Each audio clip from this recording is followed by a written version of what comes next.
You just realized your business needed to hire someone yesterday. How can you find amazing candidates fast? Easy. Just use Indeed. Stop struggling to get your job post seen on other job sites. With Indeed sponsored jobs, your post jumps to the top of the page for your relevant candidates, so you can reach the people you want faster. According to Indeed data, sponsored jobs posted directly on Indeed have 45% more applications than non-sponsored jobs. Don't wait any longer. Speed up your hiring right now with Indeed. And listeners of this show will get a $75 sponsored job credit to get your jobs more visibility at Indeed.com/kidsandfamily. Just go to Indeed.com/kidsandfamily right now and support our show by saying you heard about Indeed on this podcast. Terms and conditions apply. Hiring? Indeed is all you need. Are you ready to learn the 3 secrets to launching a successful podcast? Hi, I'm Bill, a recent client of the Podcast Mogul. If you've been thinking about starting a podcast but aren't sure where to begin, he's got you covered. He is hosting a free webinar where he will share the 3 secrets that can help you launch, grow, and monetize your podcast without any fancy equipment or technical headaches. Click the link in the show notes to save your spot now and let him help get your podcast off the ground. Hey entrepreneurs, it's your podcast mogul Phil Better here. I am excited for this episode as I know you are. Before we jump into this episode, I'm going to ask you if you are also a podcaster and you're looking to grow your podcast or monetize your podcast, make sure you stay till the end of the episode. I have a special deal for you, or a special offer, if you will. But ladies and gentlemen, without further ado, let's jump into the episode.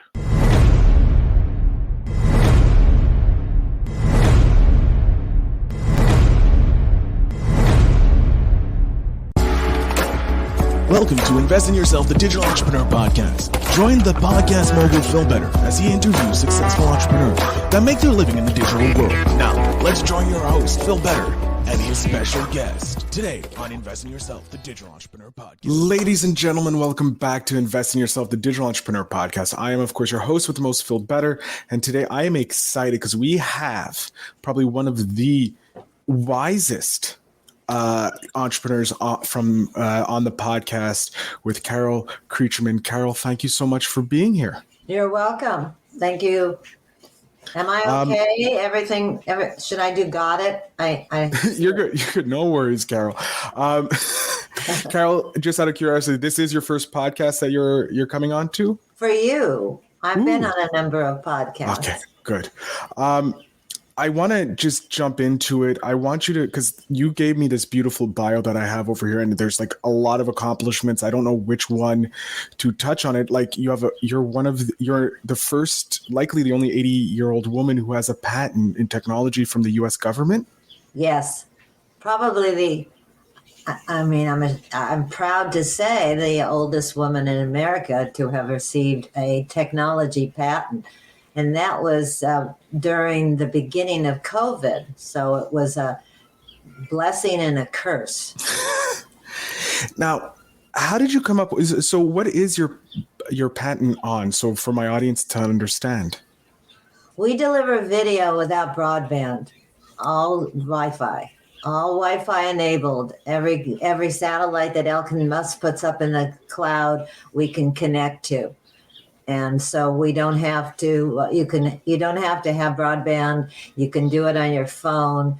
And the whole idea was that we could teach either people who work for large companies or school children. Anybody can get information on their phone without it being difficult. And we've proven it because with my charity, which is at the United Nations called the Peacemaker Corps, is now in its 10th year of what we do every year is have kids make videos, short videos, 1 to 5 minutes, about how to make peace in the world. And since we've launched our platform 3 years ago, we've increased the amount of input from let's say, half a dozen or a dozen countries. Now we have 47 countries that participate every year.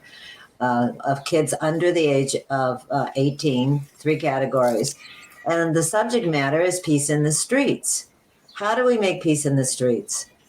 And that's what the patent was all about. Then COVID hit, and that just put me back almost 3 years because my partners like Honeywell and others that were working on things that would protect people from COVID. So I had to kind of back down where I was, and that's how I decided to start to write the book that I've always wanted to write, which is the story of how my late husband and I built the first major hotel project in Beijing, China in the 80s.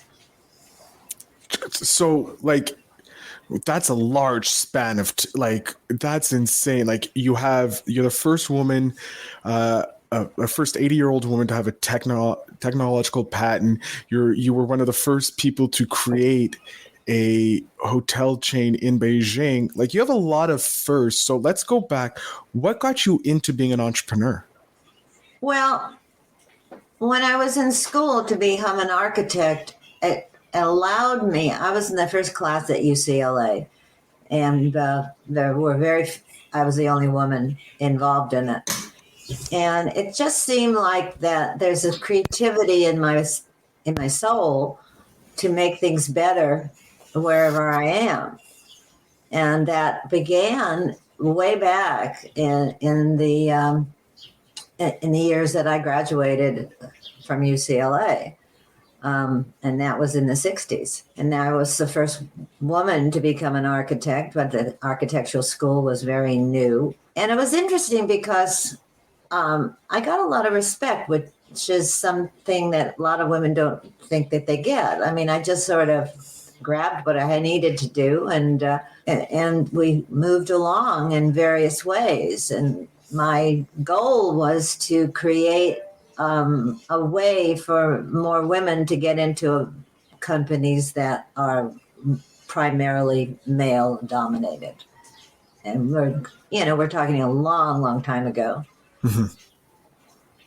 So you were on the forefront right at the beginning. Like, you were one of the first women architects. You were one of the first graduates from the UCLA Architect School.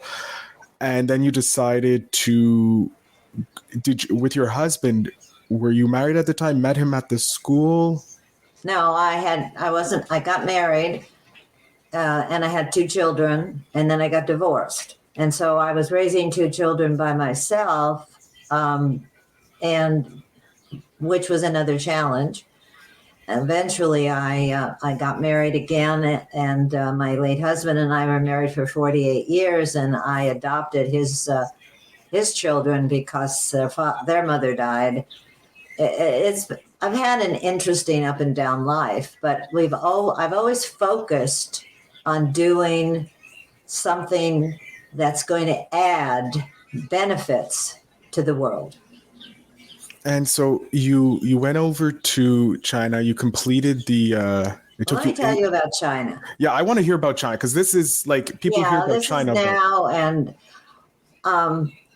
just very quickly, my dad was one of the first investors in a company called Occidental Petroleum. That was Dr. Armand Hammer, famous entrepreneur. And it was a serendipity event that he became a member of the first group of investors in Occidental. And that was in the 50s. So I was just a kid in high school. And he got involved through his accountant. It was a funny thing. So now we just fast forward way into 20 years later, when Dr. Hammer had a party at his beautiful offices in West Los Angeles to celebrate the 25th anniversary or the 20th anniversary of Occidental Petroleum. And my focus up till then had been sports and active play. And we had built the first roller skating rink in Los Angeles that was in an area where the folks who lived around there were African American. So it was Black kids who had nothing to do, and we found a basement of a bowling alley in Los Angeles, and I built a roller rink called World on Wheels. And World on Wheels was for people of color, kids of color. And we had metal detectors at the front gate to come in so that we would have no knowledge that there would be no problems inside.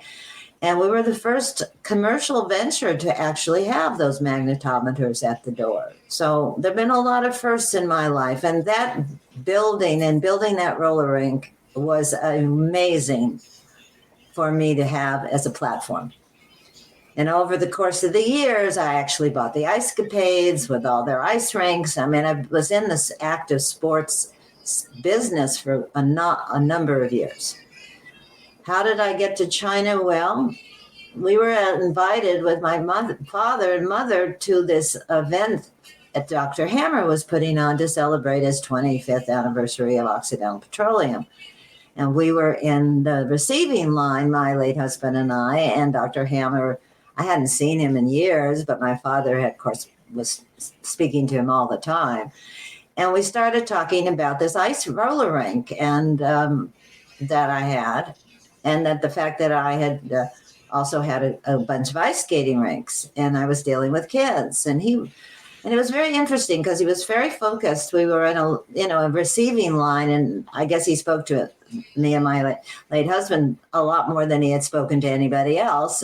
And then I sat down at the table and I said, to my father, I said, Armin was very excited or interested in our sports entertainment business. He really wanted to know more. And my father said, he was just being polite. So that was so I didn't talk anymore at dinner. And the next, we had a wonderful evening and looked at all of Armin's wonderful artwork and he had collected over the years. And it was a Saturday night. And, I just sort of put it on in the back burner. Monday morning, I get a phone call from Occidental Petroleum. And then the gentleman who Armin wanted me to meet was his first hire from China, a man named Richard Chen. And Richard said to me, and remember the Saturday night we talked about roller skating rinks, and Monday morning I'm talking about China. So it's a flip of a page there. It was just like that. So we got in the car and we went over to the office again where we had been Saturday night. And as we parked the car in his garage, and we were walking over to the elevators, and a black Cadillac comes very close to us, and out pops Dr. Hammer. And he rides in the elevator up with us to not quite to the top floor, but the second floor. And he said, "You're going to meet a gentleman named Richard Chen. I want you to listen to him, and I want you to tell him what you're doing. And I think there might be an opportunity for you," leaving it at that. He got off the elevator, and we went up one more flight and met with Richard Chen. That was the adventure of our lifetime. We went to China about 8 months later with a group of folks from LA, including people from the LA Zoo and about 20 people who made music together. They were a church-going group. They were coming to, sing and their hymns to the Chinese, and a couple of political people that I knew from the roller rink that I ran. And we got to the airport, and everybody looked at me and said to my husband and I, "What are you doing here?" Literally, they didn't, "What are you doing?" I mean, these were very important people that were going to China for the first time. And I was told by Dr. Hammer, "Do not tell anybody why you are on this trip." So that was the beginning of our adventure in China. We traveled quite a bit with all these people. The book that I've written will tell you some of the details of it. And we were in the process of building a roller skating ice rink, library for Deng Xiaoping's son, who had been thrown off of a balcony at a school, and he was a paraplegic. And so that was sort of that was our project that we got. And it was very similar to what I was doing in the United States, but different. And that began an adventure from 82 to 93. And we ended up building the first mixed-use project, a hotel office apartment complex in downtown Beijing. Wow.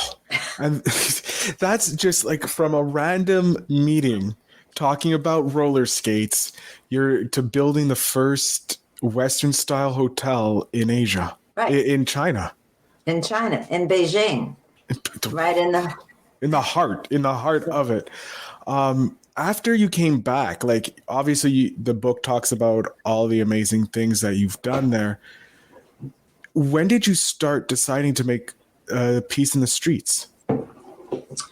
Well, one of the main things, it was very interesting. There was a big anniversary. It was the 50th anniversary of the United Nations, and I was working with a non-governmental organization that sorry, I'm turning that off. I'm sorry. I don't know what. So the 50th anniversary of the United Nations was held in San Francisco, and I was on a board of directors for called the Friends of the United Nations. And I was, they had asked me to join because I was living in China so much of the time. So I joined the Friends of the United Nations. The man who ran it was quite well known in the UN. And it was sort of interesting because I came and went. I was gone most of the time overseas in China, but I did have an opportunity once in a while to join their meetings. And there were some very important people there, including the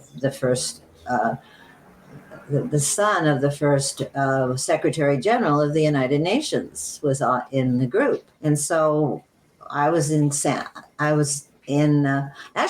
Montreal. When baseball, they had the first World Series in Canada. Mm-hmm.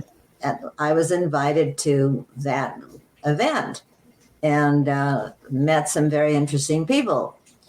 Well, my life has been so serendipity. The next thing I know is the woman who was running that organization got a divorce, and so she left, and the organization was rudderless, didn't have a leader.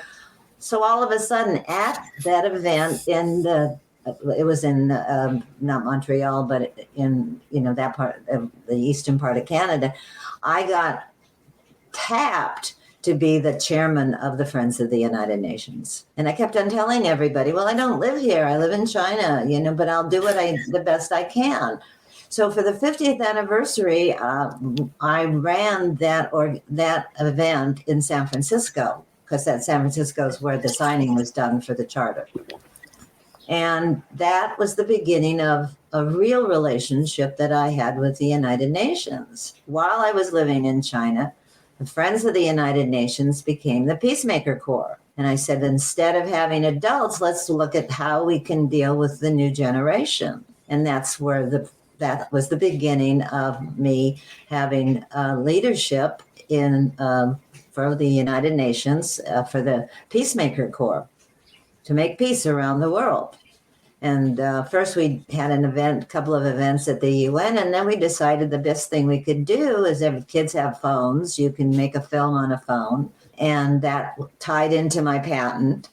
And that's that side of my life. We have been doing this now, we're on our 10th anniversary, but we did about 3 or 4 years before we decided to do the film festival, and HUD in the United States, the Housing Authority, financed these trainings that we did for kids, and we brought them to the shopping malls because we had ice rinks in shopping malls. And so that's how we began to talk about how we can make peace in the streets. So that's my involvement, and I've been involved with the UN for about 25 years now. And that allowed me, when I was in China, to have another level of a way to deal with the Chinese.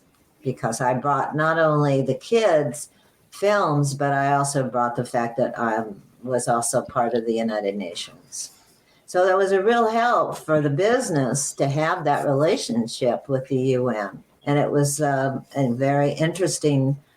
There's so much stuff when you read the book, you'll see how that it in a very strong way directed me to various good things, including what happened after Tiananmen Square when they went in to kill and the kids got killed.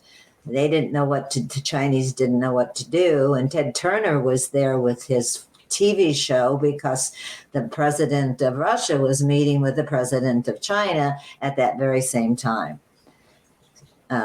So there was a lot of serendipity stuff going on in China at that time. And we were asked by the head of this man named Ying Roshan, who had played the lead in Death of a Salesman, which was that famous play. He played Willy Loman.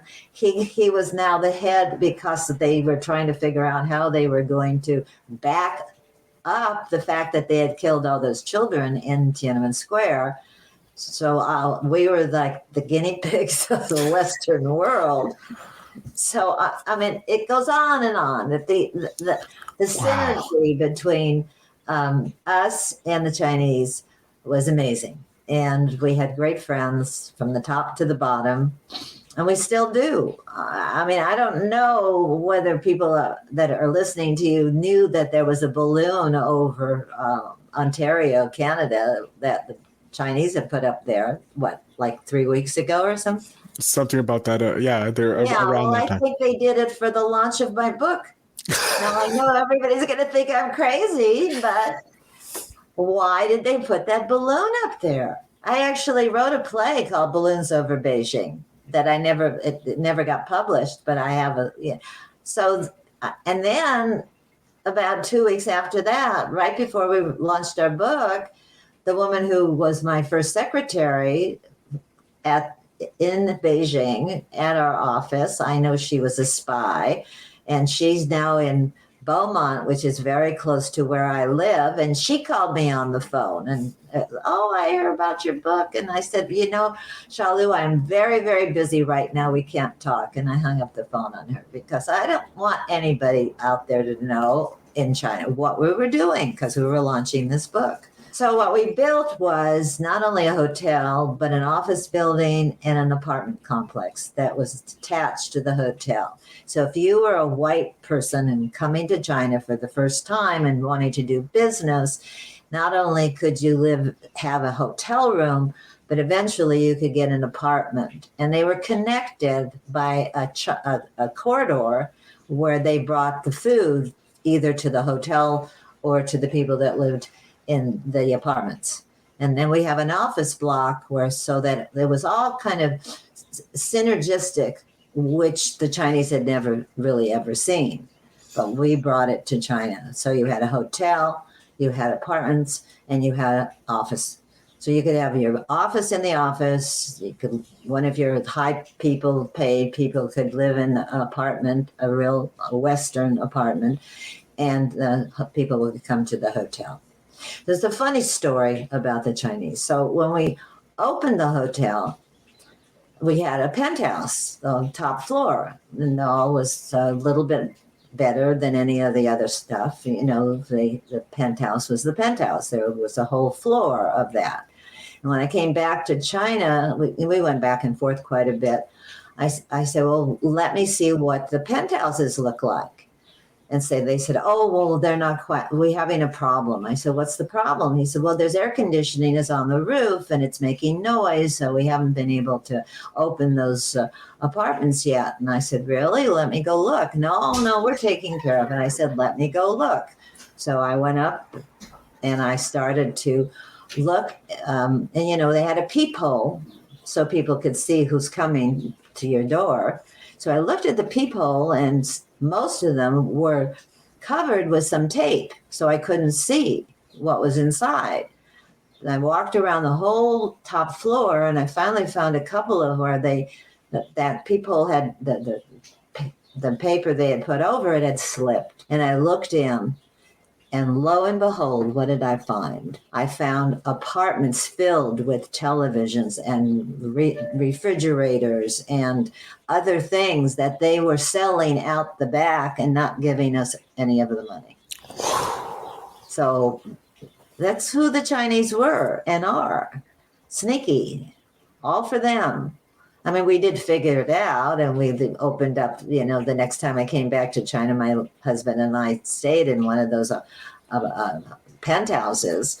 But you had to watch every minute of it, and still do. I was in Wuhan at the lab. We traveled all over China. And then when Tiananmen Square was over, this gentleman who, Ying Roshan, who had been hired to try to smooth things over with the world, called us in and said, we'd like you to take a trip to another city and meet with some people in various ways. And then you go back and tell the world how generous we are and how terrific we are. So we said, okay, we'll do that for you. And so we went to Tianjin, which is where most of the shipping goes in and out of.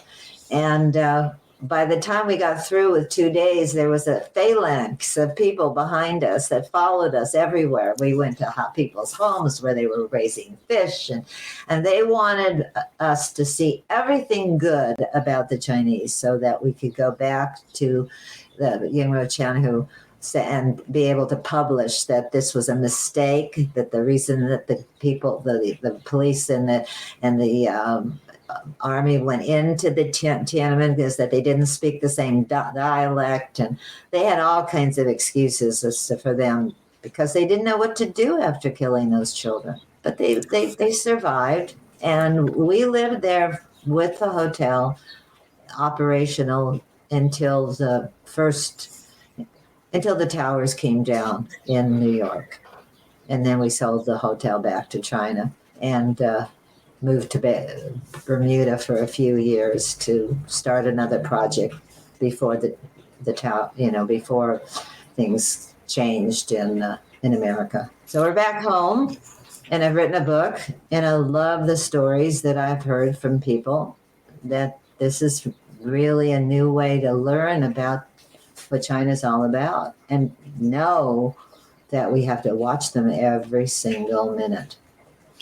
I want to talk about, because you were able to start so many different projects and organizations and businesses. If we have someone who's listening here, what kind of tip would you have for them to start going out and starting their own business or their own foundations even? Just never give up. If you have an idea, you have a focus, you have something that you think will help the world, never give up. Just continue to take one foot after another, and you'll succeed at some level. Doesn't mean you'll succeed at the level that you started off at, or it may even end up sending you to some place that will be wonderful that you never even thought you would be able to see. I think it's in everybody that has that kind of vision. Big visions, small visions, caring about somebody, wanting the world to be a better place. All of that would help us, every single one of us who live on this planet. I love that. That's such a great piece of advice. We are coming to the end of the episode, and I'm really, really upset. I can't wait to read your book. I've just ordered it because I know it's going to be a phenomenal read, and I'm looking forward to having you back on the podcast later on, maybe when you have another book, or we can discuss other things. But we do have the spark question of the show, which is from Seek Discomfort. And I think this is an amazing question for you because you have lived such a robust life. What are you most grateful for in life? I think that what I'm grateful for is that my world, bad and good, has allowed me to expand and do the things that I get passionate about. Passion. I think that's the word that I was looking for. People Yes. have to take that and figure out what is your passion in life. You don't have to do major things, but what is the passion of your life? And if you can follow that, your life will end up, I believe, expanding to something you never even thought about. Again, wisdom from Carole. Carole, I'm going to jump off the screen here. I'm going to let my audience know where they can get in contact with you, where they can purchase the book so that they can support you. So the floor, ma'am, is yours. Well, Amazon is selling the book online. There's several versions. There's just an audio, which is about $9. You can listen. And then there's another $18 version that doesn't have a hard copy and a cover. And then there's a $25 version that has me in color and a beautiful cover. And now Barnes and Noble has asked me to start selling books and talking to people from where I live in the Palm Springs area of California. And I will be coming across the country slowly with them. And Walmart's looking at us about selling books. It's an important story. And I'm pleased to say that people find it interesting and read it fully. I gave away quite a bit of books where I live, and when people come back to me and say, I couldn't put it down, I read it to the end. It's a door opener to another world that you might not have even thought about. And I love the idea that people are, saying that this to me, that they are really enjoying what I wrote. But you just have to put one foot in front of the other in life and hope that you're not falling into a big chasm, but that you're living your life in a good and positive way. Thank you, Carole, for coming on the show and sharing your story. I am so, I just ordered, while you were talking, I ordered your book because I can't wait to read it. So thank you again for coming on the show. Yeah. Tell me what you think after you read the book. I will definitely send you an email the minute I'm done the book and letting you know how I found it. I'm looking forward to sharing this episode with my audience because I know it's going to be of value. And speaking of this, please, my audience, check out the links down below. Get the book. I'm probably going to be updating it saying how amazing it was to read. So please go ahead and get the book. The links will be in the show notes down below. And again, Carole, thank you so much for being here. And remember to always invest in yourself.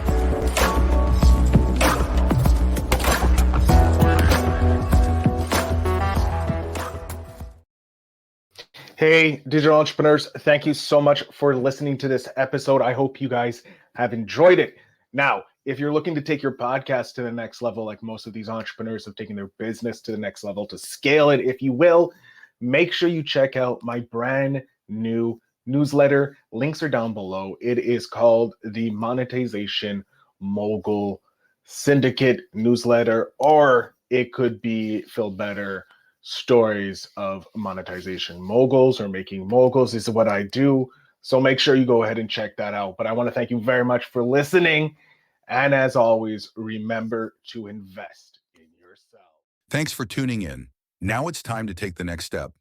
When you're ready to dive deeper into how to launch, grow, and monetize your podcast, Phil's got something special for you. Join him for a free webinar where he'll reveal the 3 secrets that have helped countless entrepreneurs succeed in podcasting.